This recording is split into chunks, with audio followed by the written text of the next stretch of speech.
الله الرحمن الرحيم الحمد لله رب العالمين والصلاة والسلام على أشرف الأنبياء والمرسلين محمد وآله وصحبه أجمعين.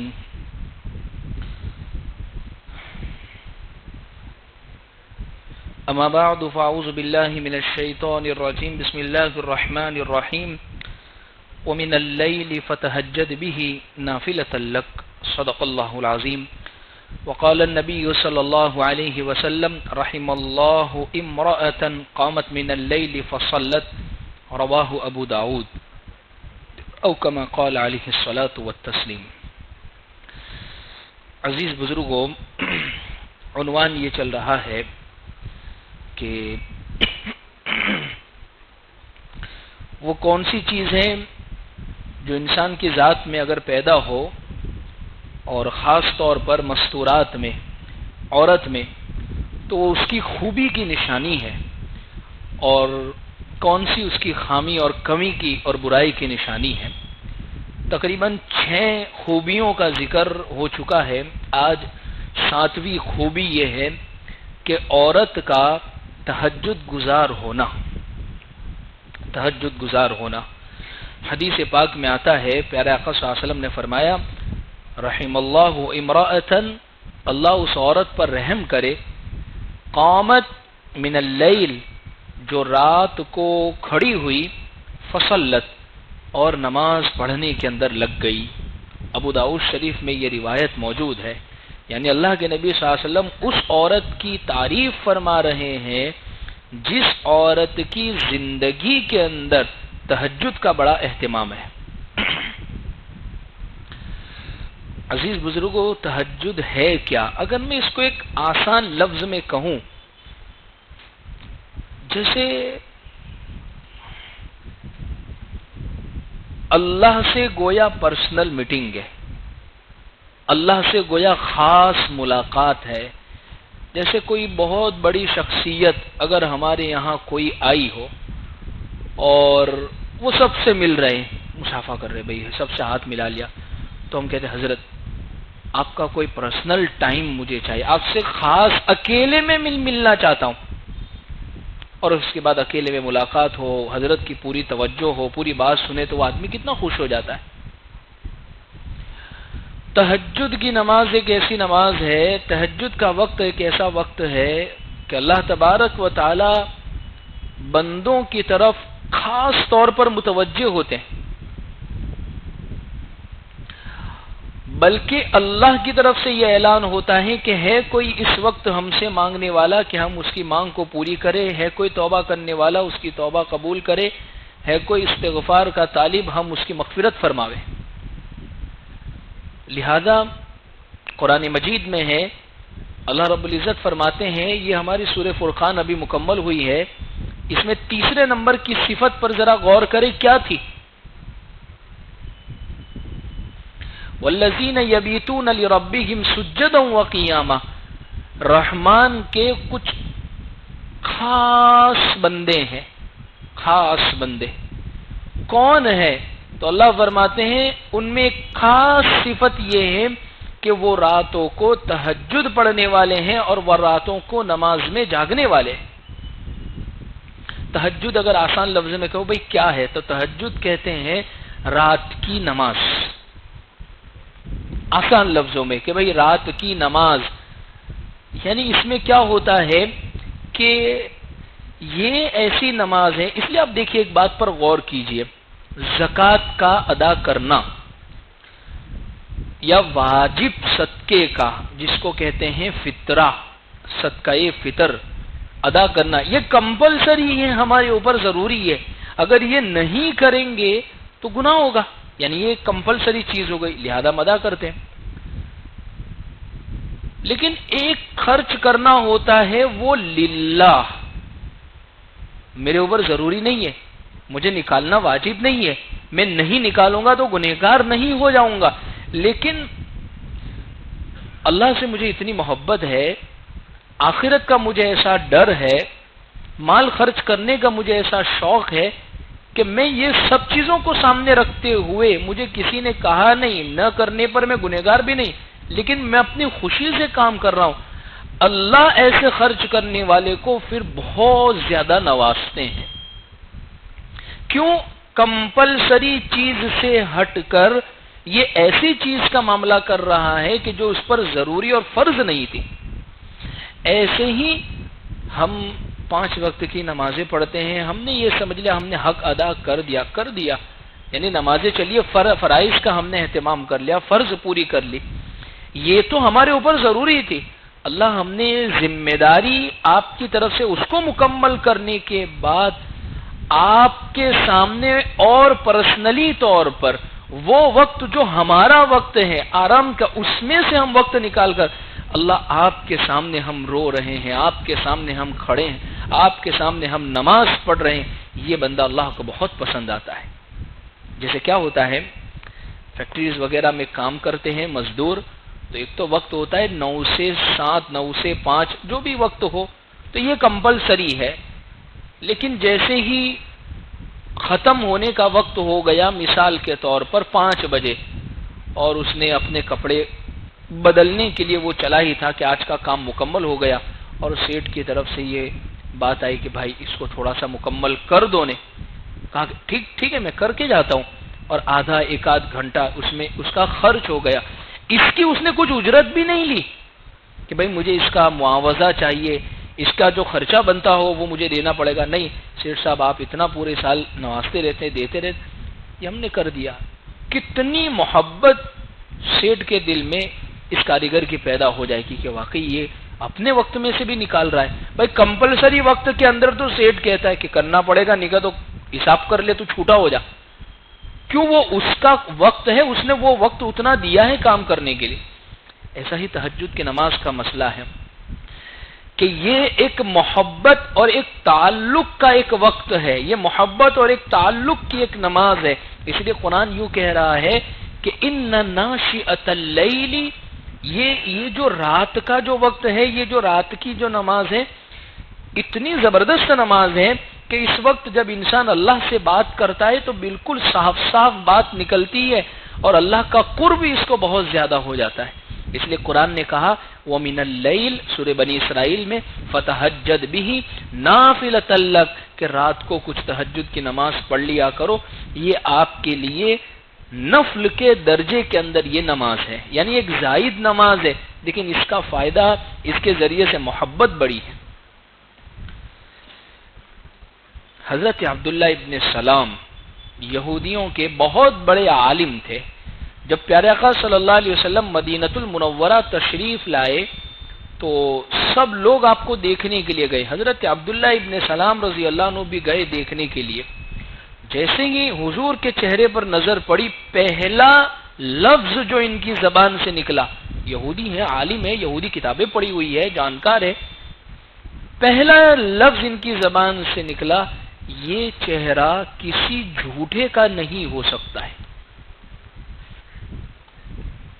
اس لیے بعض مرتبہ آدمی کے چہرے کے اوپر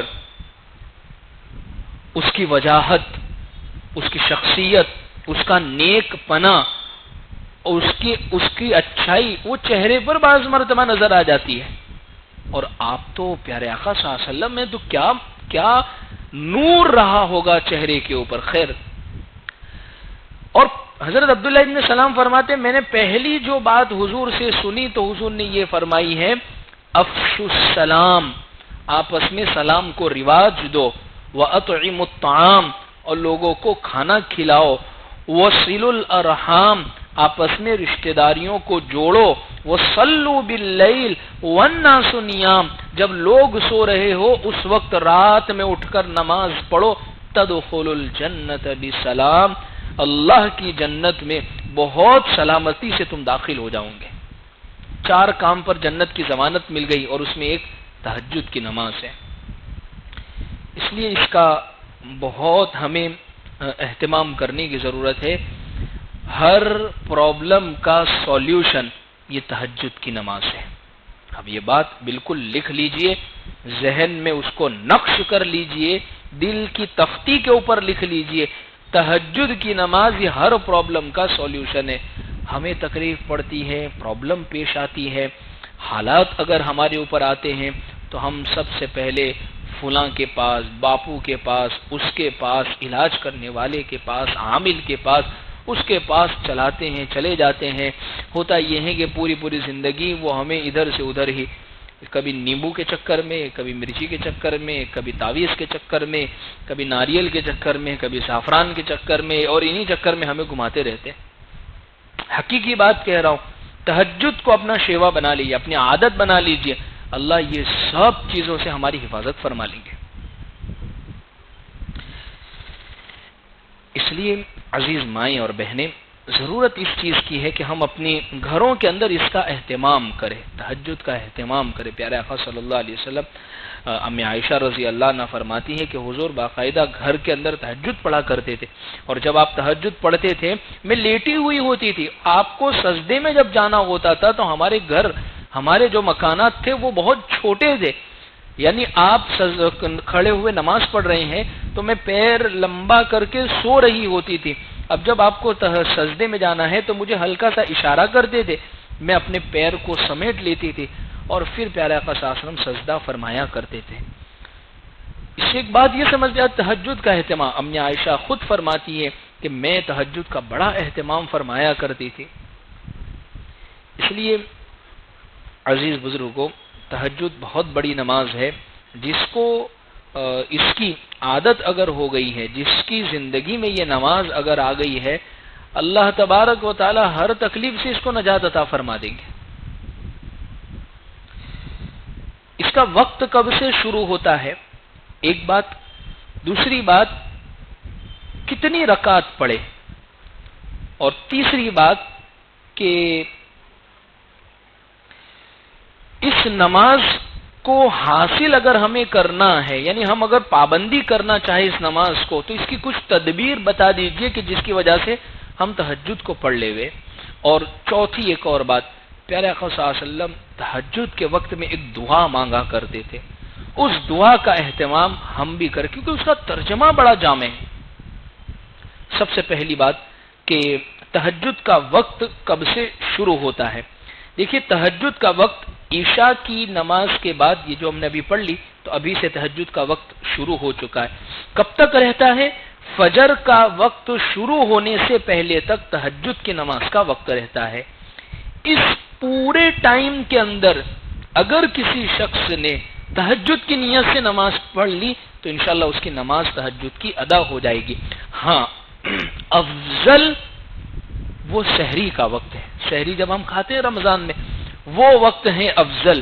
لیکن اگر اٹھا نہیں جا رہا ہے یا اسی طریقے سے کوئی اور پریشانی ہے تو اگر رات کو پڑھ کر بھی اگر کوئی شخص سو جاتا ہے تو انشاءاللہ تہجد اس کی ادا ہو جائے گی، لیکن سو کر اٹھنے کے بعد تہجد پڑھنا یہی زیادہ افضل ہے، کہ یہی رسول اللہ صلی اللہ علیہ وسلم کا معمول تھا، یعنی حضور کا معمول یہی تھا کہ آپ کچھ آرام فرما لیتے، اس کے بعد آپ تہجد کے لیے کھڑے ہوتے ہیں۔ طبرانی کی ایک روایت ہے، حضرت حجاج ابن عمرو کا قول نقل کیا ہے کہ تہجد وہ نماز ہے جس کو آدمی نیند کے بعد ادا کرے، تھوڑا سا لیٹ جاوے، آرام کرے، اس کے بعد ادا کرے، اور فرمایا انما التہجد المرء یصلی الصلاۃ بعد رغدہ، کہ تہجد وہ نماز ہے کہ آدمی کچھ دیر سونے کے بعد اس نماز کو ادا کرتا ہے، کچھ دیر آرام کر لینے کے بعد۔ لہذا بہتر یہی ہے کہ افضل طریقہ تو یہی ہے کہ سحری کا جو وقت ہوتا ہے اس وقت میں ہم اس نماز کو ادا کرنے کا اہتمام کریں۔ ایک بات تو یہ ہو گئی۔ دوسری بات، کتنی رکعت پڑھے؟ زیادہ سے زیادہ 12 رکعت، کم سے کم 2 رکعت تہجد کی ہے، 2 رکعت کر کے پڑھنی ہے، 2 رکعت، پھر 2 رکعت یعنی 4 رکعت، پھر 2 رکعت یعنی 6 رکعت، پھر 2 رکعت یعنی 8 رکعت، اس سے زیادہ پڑھنی ہے تو 10 رکعت، اور اس سے زیادہ پڑھنی ہے تو 12 رکعت۔ پیارے آقا صلی اللہ علیہ وسلم اکثر 8 رکعت تہجد پڑھتے تھے، کبھی 10 بھی پڑھی اور کبھی 12 کا بھی آپ نے اہتمام فرمایا ہے۔ ہمیں جتنی مقدرت، جتنی طاقت ہو اتنے اس نماز کو پڑھنے کا اہتمام کریں۔ حضور ایک دعا پڑھتے تھے تہجد کے وقت، بخاری شریف کی روایت ہے، عن عبداللہ ابن عباس رضی اللہ عنہما كان النبي صلى الله عليه وسلم إذا تهجد من الليل قال اللهم ربنا لك الحمد أنت قيم السماوات والأرض ولك الحمد أنت رب السماوات والأرض ومن فيهن ولك الحمد أنت نور السماوات والأرض ومن فيهن أنت الحق وقولك الحق ووعدك الحق ولقاؤك الحق والجنة حق والنار حق والساعة حق اللهم لك أسلمت وبك آمنت وعليك توكلت وإليك خاصمت وبك حاكمت فاغفر لي ما قدمت وما أخرت وأسررت وأعلنت وما أنت أعلم به مني لا إله إلا أنت رواہ البخاری. یہ حضور دعا پڑھتے. کیا ترجمہ ہوتا ہے اس دعا کا؟ اس دعا کا ترجمہ یہ ہوتا ہے اے اللہ سب تعریف تیرے لیے ہے، تو آسمانوں اور زمین اور جو کچھ ان میں ہے ان کو قائم کرنے والا ہے، اور سب تعریف حمد تیرے لیے ہے. آسمانوں اور زمین اور جو کچھ ان میں ہے اس کی بادشاہت تیرے لیے ہے، اور سب حمد تیرے لیے ہے. تو آسمانوں اور زمین اور جو کچھ ان میں ہے اس کا نور ہے، اور تیرے لیے سب حمد ہے یعنی تعریف ہے. تو آسمانوں اور زمین اور جو کچھ ان میں ہے ان کا بادشاہ ہے، اور سب تعریف تیری ہی ہے. تو سچائی ہے اور تیرا وعدہ سچا ہے، اور تیری ملاقات برحق ہے، تیری بات سچی ہے، قیامت برحق ہے.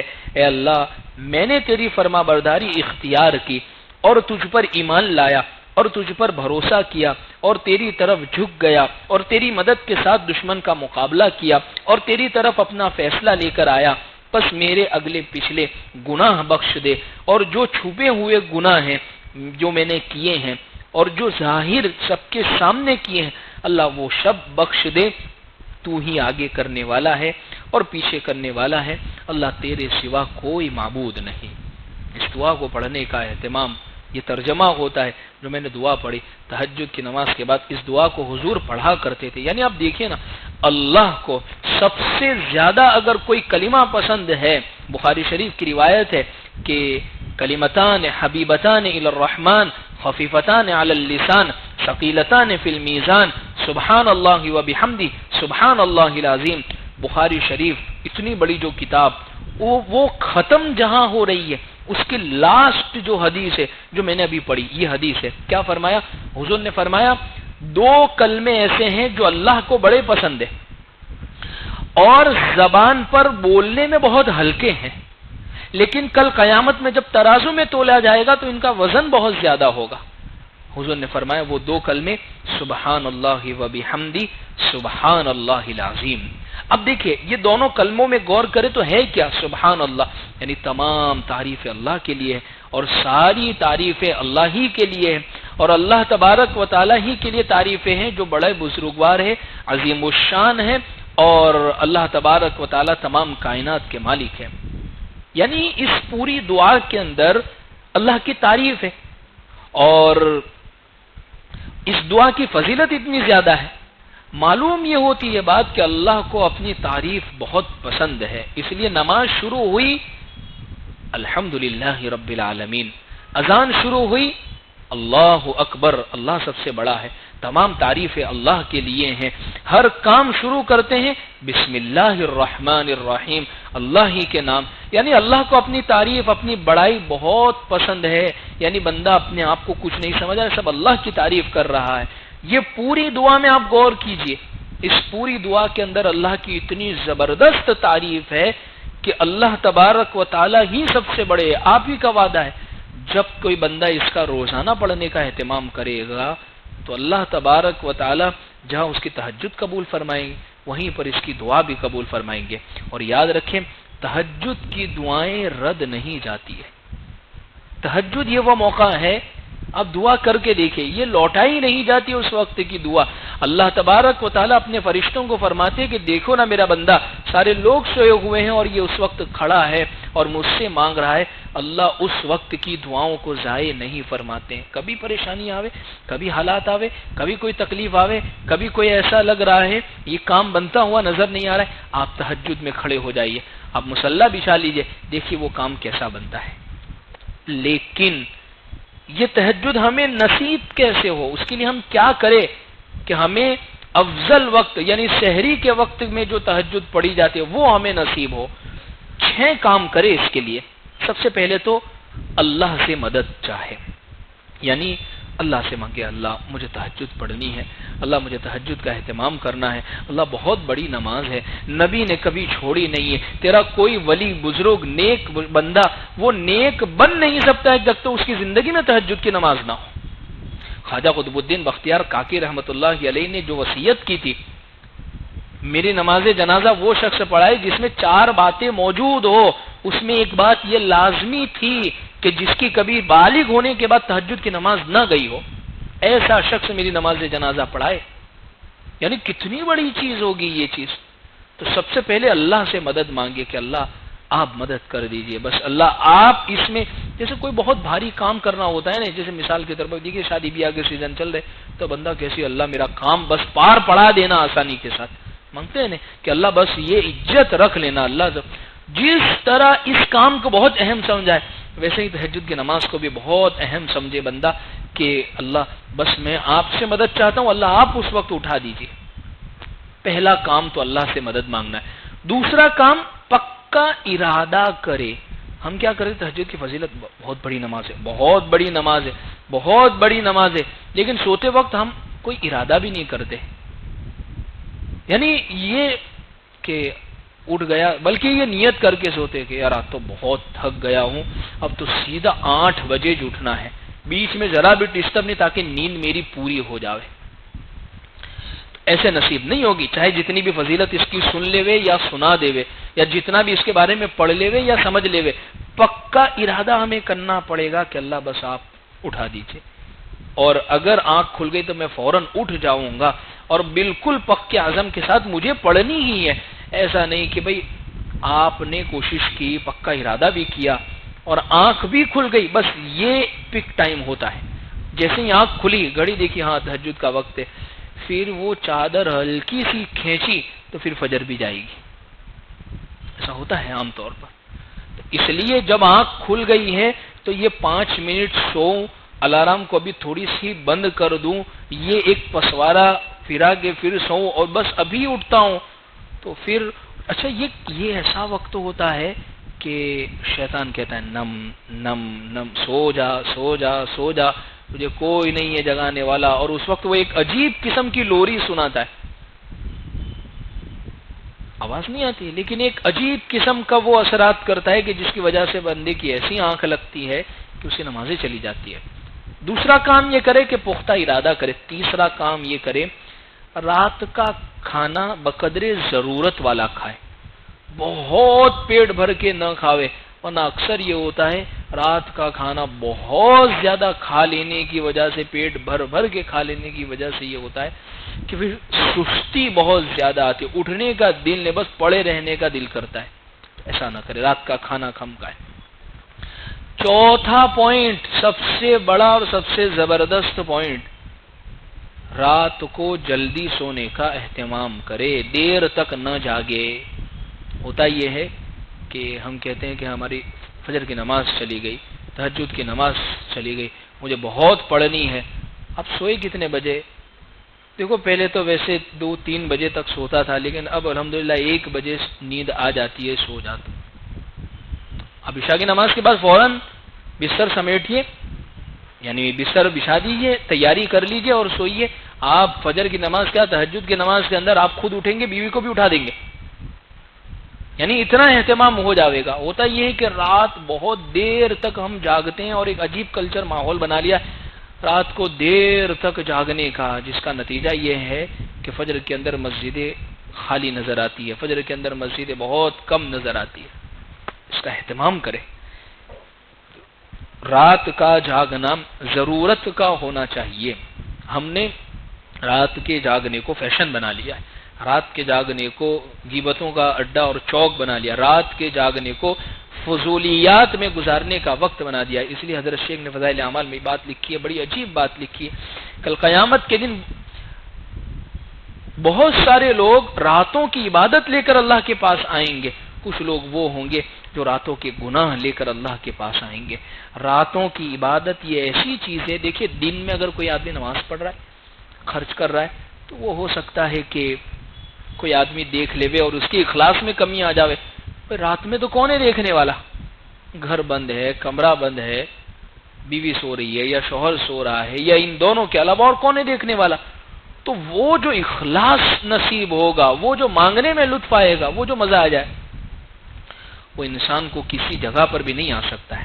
اس لیے چوتھا کام یہ کرے دیر تک نہ جاگے، پانچواں کام یہ کرے کہ اندر کا الارم لگاوے، اور چھٹا کام یہ کرے باہر کا الارم لگاوے۔ باہر کا الارم کا مطلب موبائل میں لگا لے، گھڑی کے اندر لگا لے، الارم والی جو گھڑیاں ہوتی ہیں، موبائل آج کل بہت آسان ہے کہ سر کے پاس رکھ کر انسان سوتا ہے اور بہت آسانی کے ساتھ وہ اٹھ سکتا ہے، لیکن اس کے لیے پہلے کوشش کرے۔ ہم کیا کرتے ہیں کہ یہ سب تدبیریں کرتے ہی نہیں ہیں، ہمیں کرنا ہے، بہت شوق ہے، وہ فجر کی نماز کی بڑی زبردست فضیلت ہے کہ اس میں جو حاضر ہوتا ہے اس کی روزی لکھ دی جاتی ہے، تہجد کے اندر دعائیں قبول ہوتی ہے، میں کروں گا، بالکل پکی کوشش کروں گا، لیکن الارم لگانے کی یار پھر آنکھ اڑ جاؤں گا، الارم نہیں لگانی پن میں اڑ جاؤں گا۔ اسی شخص کو اگر صبح 4 بجے فلائٹ پکڑنی ہے تو یہ نہیں کہے گا الارم نہیں لگانی میں اٹھ جاؤں گا، 3 بجے الارم لگائے گا، باپ کو بول کر سوئے گا، ماں کو الگ کہے گا، بیوی کو الگ کہے گا، یہ ساری، بلکہ کوشش یہ کرے گا کہ میں آج رات کو سوئی نہ، ورنہ یہ سب کی آنکھ لگ گئی تو ایسا نہ میری الارم بھی 9 بجے فلائٹ مس ہو جائے۔ کتنی کوشش، ایسی کوشش کرنے کی ضرورت ہے الارم کے لیے۔ اور چھٹی بات میں نے یہ کی اندر کی الارم۔ اندر کی الارم کا مطلب دیکھیے یہ بہت بھاری ہے، تھوڑی سی دوا یہ بھاری ہے، لیکن ہوتا یہ ہے کہ جب محبت دل میں اتر جاتی ہے، اللہ کی محبت دل میں آ جاوے گی اور اسے یہ پتا چل گیا کہ اب تو محبوب سے ملنے کا وقت ہے، اس ذات سے ملنے کا ٹائم ہو چکا ہے جو میری پکار سننے کے لیے پہلے آسمان پر آ چکی ہے، تو اللہ کی محبت اگر دل میں ہوگی، اللہ کی محبت کی چنگاری اگر دل میں ہوگی تو رات کو 2, 3, 4 بجے کتنے بھی بجے ہو اس کے لیے اٹھنا آسان ہو جائے گا۔ میں نے اس سے پہلے ایک واقعہ سنایا تھا، شیخ الاسلام حضرت مولانا حسین احمد مدنی رحمۃ اللہ علیہ یہیں گجرات میں کسی جگہ پر کسی جلسے میں حضرت شریک ہوئے اور جلسہ بہت دیر تک چل گیا، 1, 1:30, 2 بج گئے لگ بھگ، تو کسی نے بستر بچھا دیا گدے والا کہ حضرت آرام فرما لے، اور حضرت مولانا عبداللہ کاپودرا صاحب رئیس جو گجرات کے بہت بڑے شخصیت گزری ہے، حضرت انہوں نے لکھا ہے، انہوں نے بتایا ایک بیان میں حضرت کے بارے میں کہ میرا یہ گمان تھا رات کو 2 بجے تک جلسہ چلا ہے تو ہو سکتا ہے حضرت فجر میں آ جائیں گے، آج رات کو تہجد کے وقت تھوڑا آرام فرما لیں گے، عمر بھی ہو گئی ہے، تھک بھی گئے ہیں، تو میں فجر کی نماز سے تھوڑی دیر پہلے حضرت کو جگانے کے لیے پہنچا، بستر لپیٹا ہوا تھا اور حضرت تہجد کی نماز کے اندر کھڑے ہیں، نماز پڑھ رہے ہیں۔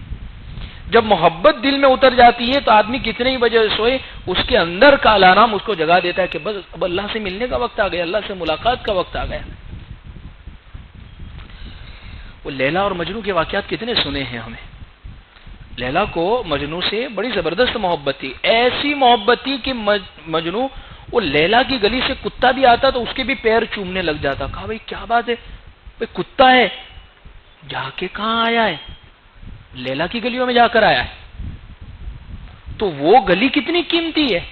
اس کا باپ اس کو لے گیا خانہ کعبہ کے پردے کے پاس، اس دیوار کو پکڑ کے دعا مانگ اللہ سے کہ اللہ تیرے دل میں سے لیلا کی محبت نکال دے، تو اللہ سے دعا کر رہا ہے، اللہ میں آپ سے دعا کرتا ہوں پوری انسانیت، پوری دنیا کی غیر اللہ کی محبت میرے دل میں سے نکال دیجئے، لیکن لیلا کی محبت مت نکالنا بلکہ اس کی محبت کو اور زیادہ بڑھا دیجئے۔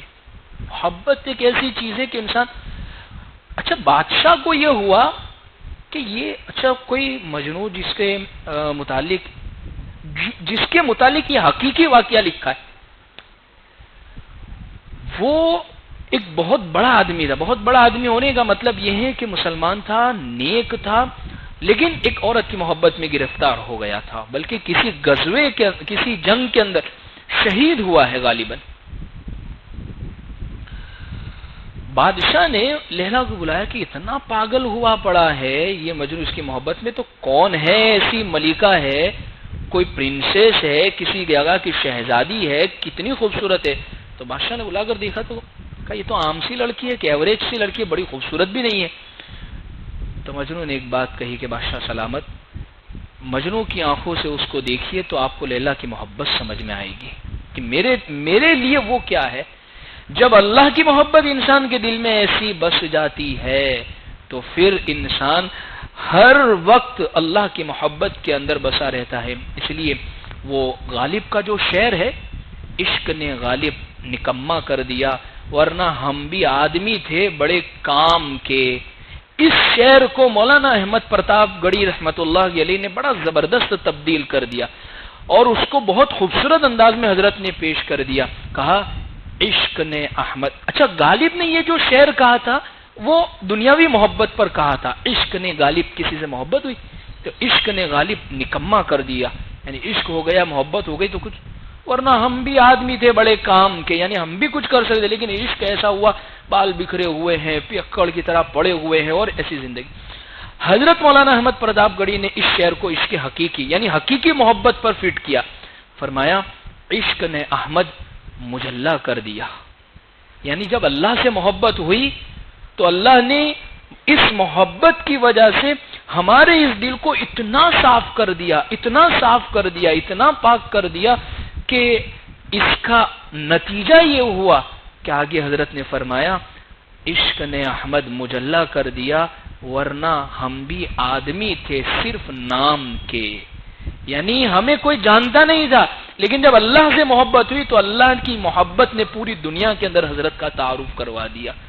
تو یہ محبت اگر اللہ کے دل میں ہوگی، اندر کا الارام اگر مضبوط ہوگا.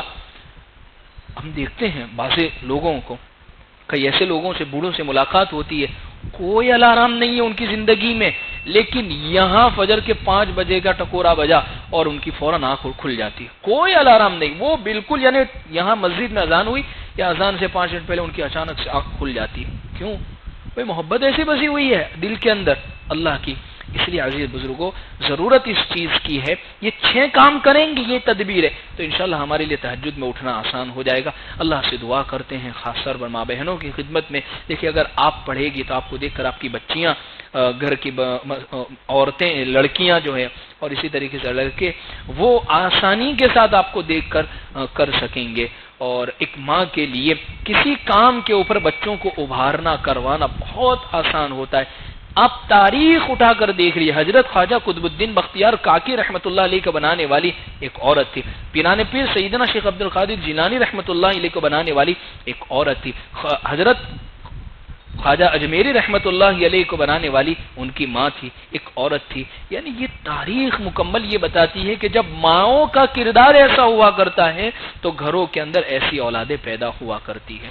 تہجد میں مانگے، اللہ سے دعا ہے اللہ عمل کی توفیق عطا فرمائے. اللهم لك الحمد كما أنت أهل فصل على محمد كما أنت أهل وافعل بنا ما أنت أهل فإنك أهل التقوى والمغفرة.